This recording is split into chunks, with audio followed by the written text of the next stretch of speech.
Did you know that there are many churches in Iran? Yes, there are at least 600 churches and more than 300,000 Christians in this country. በርካታ ሰዎች እስራኤልን የኦርቶዶክስ የሃይማኖት እንዲሁም ደግሞ የሁሉም ነገር ቅድስት ምድር ብለው ያስባሉ። ይህ ግን በበርካታ መመዘኛ ስህተት እንደሆነ ይታወቃል። የመጀመሪያው እስራኤል የአይሁዶች ምድር ኢየሱስ ክርስቶስን የሰቀሉ እንጂ ኦርቶዶክሶች ወይም ክርስቲያኖች አለመሆናቸው ነው። ሌላኛው ደግሞ የምዕራቡ ሚዲያ ኢራን ልም ያለች እስላም ሀገር አድርጎ ቢያስባትም በግዕዝ የሚቀኙና የሚቀድሱ የሚግባቡ ህዝቦች የሚኖሩባት ምድር ነች። ለመሆኑ ኦርቶዶክሶች በኢራን እንዴት ይኖራሉ? ግዕዝን የለመዱት እንዴት ነው? ከኢትዮጵያና ከአማራ ክልል ጋር ያላቸው ግንኙነት ምንድነው የሚለውን እናነሳለን። በኢራቅና በኢራን መካከል ስለሚገኘው ካማራ በተባለው ግዛት ወይም ደግሞ ወረዳ እና አማራ ስለተባለው ከተማም ስላመሰራረቱና በንግድ ስለሄዱ ሰዎች የምንነግራችሁ ነገር ይኖራል። ለጥቂት ደቂቃዎች አብረን እንቆይ። ከሰሞኑ እንግዲህ በበርካታ መገናኛ ብዙሃን በስፋት እየተነገረ ያለው የኢራንና የእስራኤል እንዲሁም የአሜሪካ ጦርነት ነው። ለዚህ እንደመነሻነት በኢትዮጵያ ውስጥ እንግዲህ በርካታ የኢራንና የእስራኤል ደጋፊዎችን ማየት የተለመደ ነው። እስራኤልን የሚደግፉ በሃይማኖት ወደ ክርስትና የሚያደሉ ናቸው። ይህም ደግሞ ኢየሱስ ክርስቶስ ሀገር ኢየሩሳሌም የሚሉትን ጨምሮ በርካታ ትርክቶች አሉ። የሃይማኖት እውነታው ግን በእስራኤል የይሁዶች መኖሪያና ኢየሱስ ክርስቶስንም የሰቀሉ ሰዎች መገኛ ምድር እንጂ ኦርቶዶክስ አለመሆኗም ከኢትዮጵያ ጋር ያለው ቁርኝትም በሚወራው ልክ ሃይማኖታዊ ያለመሆኑ ነው። በአንጻራዊነት ደግሞ በኢራን አጠቃላይ ክርስትና እንደማይፈቀድ ኦርቶዶክስ እንደሌለ በስፋት ይነገራል። ግን ይህ ሐሰት ነው ይላል ያገኘነው መረጃ። ምክንያቱም በኢራን ግዕዝ ተናጋሪ ኢራናውያን አሉ፣ በግዕዝ ይቀድሳሉ፣ ይጸልያሉ። ከኢትዮጵያ ጋር ያላቸው ግንኙነትም ጥብቅ ነው። ይሁንና ግን እነዚህ ነገሮች ሚዲያዎች ሊናገሩ ፈቃደኛ አይደሉምና ብዙ ሰው ዕውቀቱም መረዳቱም የለውም። ምናልባት እነዚህን ከሌሎች አፍሪካውያን የተለየ ቀይም ጥቁርም ያልሆነ ልክ እንደ ኢትዮጵያን ጠያይም ቆዳ ያላቸው ሰዎች ናቸው። እነዚህ ሰዎች ከየት ናቸው ማለቱ ብዙ ሰው አይቀርም። በመካከለኛው ምስራቅ በጥንታዊቷ ኢራን ደቡባዊ ክፍል በሆርሙዞን ግዛት የሚኖሩ ናቸው። እነዚህ ተዋጊ ደፋር ጦረኛና ጀግና ስልት ተዋጊዎች ናቸው። በስነ ጽሁፍና በሙዚቃ ኪነ ጥበብ የሀገሪቱ መምህሮች ስለመሆናቸው ከአሴሪያን ዘመን ጀምሮ የተከተበው ድርሳናቸው የሚያሳየው አንዱ ጉዳይ ነው። ከ4000 ዓመት ዓለም ጀምሮ የተጻፈ ታሪክ ያላቸው ስልጡን ህዝቦችም እንደሆኑ ይነገራሉ። ከሀገሪቱ ቀደምት ነዋሪዎች መካከል ቀዳሚዎቹም ናቸው። አፍሮ ኢራናውያን ይሏቸዋል። አንዳንዴም አቢሲኒያውያን እያሉም ይጠሯቸዋል። ባህላቸው ከኢትዮጵያ ባህል፣ ስልጣኔያቸው ከኢትዮጵያ ስልጣኔ ጋር የጻፉት ቋንቋቸው ግዕዝ ስለመሆኑ እንዲሁም የኢትዮጵያ ብቻ የሚመስለው እንግዳ ተቀባይነት መግደርደር ወይም በእነሱ ቋንቋ ታሩፍ ጨምሮ ከግዕዝ ቋንቋ ጋር ያላቸው ቁርኝት የሀበሻ ይመስላል ተብሏል። ይህም የሚገርም ያኗኗር ዘይቤ መሰለ የሚገርም አነሳስና በሰፊው የሚነገር ታሪካቸው እንደሆነ ይታወቃል። በነገራችን ላይ በምድራችን የአንድ ወገን ሚዲያ ፍጹም የተዛቡ መረጃዎች ምክንያት በርካቶች የተዛባ ግንዛቤ ያላቸው፣ ይሁንና ግን ስለ ሌሎች ሀገራት የሚታወቅ ጠንካራ መረጃዎች አለመኖራቸው አንዱ አሳሳቢ ጉዳይ ነው።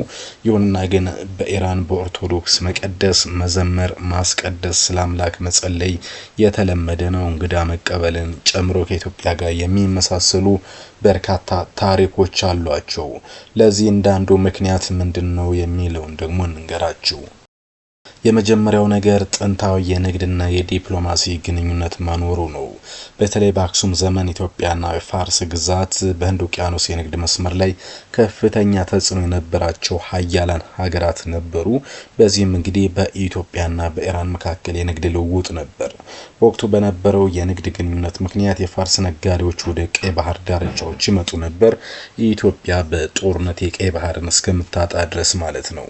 ይህም በባህልና በአንዳንድ ቴክኒካዊ የቃላት ልውውጥ ላይ ተጽዕኖም አሳድሯል ተብሏል። ሌላኛው በ6ኛው ክፍለ ዘመን አካባቢ በየመን ግዛት ላይ በአክሱምና በፋርስ መካከል ፉክክር ነበር። ይህ ፉክክር ደግሞ ኢራናውያን ግዕዝን እንዲማሩና በደንብ እንዲያውቁት እንዲሁም ደግሞ የኦርቶዶክስ እምነትን እንዲያስፋፉ አንድ ምክንያት ሆኗል ተብሏል። በእርግጥ አንዳንድ የሀገር ውስጥ ተመራማሪዎች በአማርኛና በፋርስ ቋንቋዎች መካከል ተመሳሳይነት ያላቸው ቃላትም እንዳሉ ይነገራሉ። ለዚህም ቢላዋ ብለን የምንጠራው ወይም ካራ በኢራንም በኢትዮጵያም ተመሳሳይ ትርጉም ያለው መሆኑ ነው። ከዛ በዘለለ እንግዲህ ደጃዝማች ተብሎ የሚጠራው ቋንቋም በፋርስ ቋንቋና በኢትዮጵያ ተመሳሳይ መሆኑ አንዱ ነው። በእርግጥ በቋንቋ ጥናት ረገድ አማርኛና የሴማዊ ቋንቋ ቤተሰብ እንደሆነ ይታወቃል። ፋርስ ደግሞ የኢራኖች ቋንቋ ነው። ይህም የኢንዶ አውሮፓዊ ቤተሰብ ነው። በመሆኑ ተመሳሳይነቱ ከታሪክ ግንኙነትና ከቃላት መዋስ የመጣ እንጂ አንድ ዘር ግንድ ውጤት እንዳይደሉ ይታወቃል። ይሁንና የሃይማኖትና የጥበብ ግንኙነትም እንዳላቸው የሚታወቅ ጉዳይ ነው። ለዚህ እንደማሳያ የሚሆነው ጥንታዊ የፋርስ ሃይማኖት መሪ ማኒ በ3ኛው ክፍለ ዘመን በጻፈው መጽሐፍ አክሱምን በወቅቱ ከነበሩት 4 ታላላቅ መንግስታት ሮም፣ ፋርስ፣ ቻይናና አክሱም አንዱ አድርጎ ጠቅሷታል።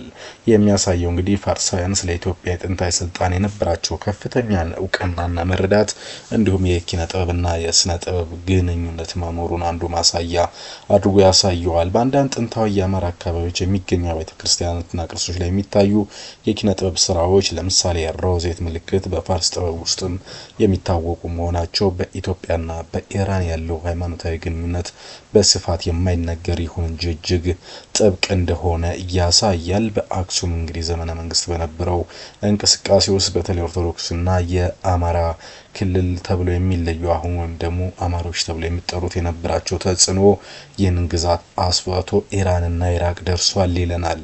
ከዚህ የዘለለ አንዱ ማሳያ እንግዲህ አማራ ወይም ካማራ ወይም አልማራህ ተብሎ የሚጠራው ግዛት ነው። እስኪ ስለዚህ ግዛት አንድ ጉዳይ ልንገራችሁ።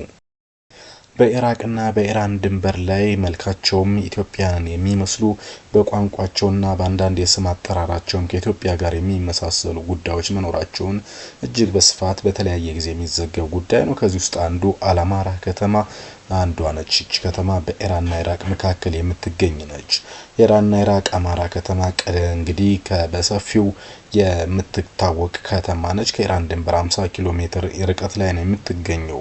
በደቡብ ምስራቅ ኢራቅ ውስጥ ደግሞ የምትገኝ ሲሆን ከባግዳድ በስተደቡብ ካለው ላይ በጤግሮስ ወንዝ የውሃ መንገድ አጠገብ ያለች ነች። ለስልጣኔ ምንጭ እንደሆነች ይነገራል። ይህች አማራ የተባለች ከተማ በጤግሮስና በኤፍራጥስ መካከል ባለው ረግረጋማ ምድር ሰሜናዊ ጫፍ ላይ ትገኛለች። አክሱም ስልጣኔ ከነወዙ፣ የኢትዮጵያ ባህል ደግሞ ከነደርዙ፣ ግዕዝ ቋንቋ ከነወዘናው፣ ባህል፣ ታሪክ፣ ሴት፣ ስልጣኔ፣ ሃይማኖታዊ ክዋኔዎች እዛ ይገኛሉ። እነዚህም የሄዱት ከኢትዮጵያ ነው ተብሎ ይገለጻል። በነብዩ መሐመድ ጊዜ እንግዲህ በርካቶች ሲሳደዱ በኢትዮጵያ ክፉ ጊዜ አሳልፈው ከቢላል አዛን ስርዓትን የተማሩ መካከለኛው ምስራቅ ብዙ የሚነገር ነገር እንዳላቸው የሚታወቅ ጉዳይ ነው። ከዚህ ውስጥ አንዷ እንግዲህ ቀደም ሲል እንደነገርኳችሁ የሐዋርያው ሀገር የምትባለው ኢራን ነች።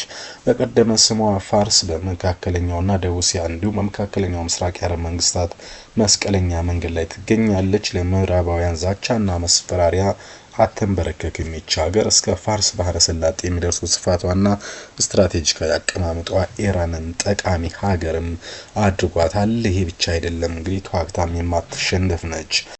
ከአናቶሊያ እስከ ኤደን ወንዝ ከካውካሰስ እስከ ፋርስ ባህረ ሰላጤ ድረስ የተዘረጋ ከክርስቶስ ልደት በፊት ሺህ ዓመታት የሚመዘዝ ታሪክ ባለቤትም እንደሆነች ይታወቃል።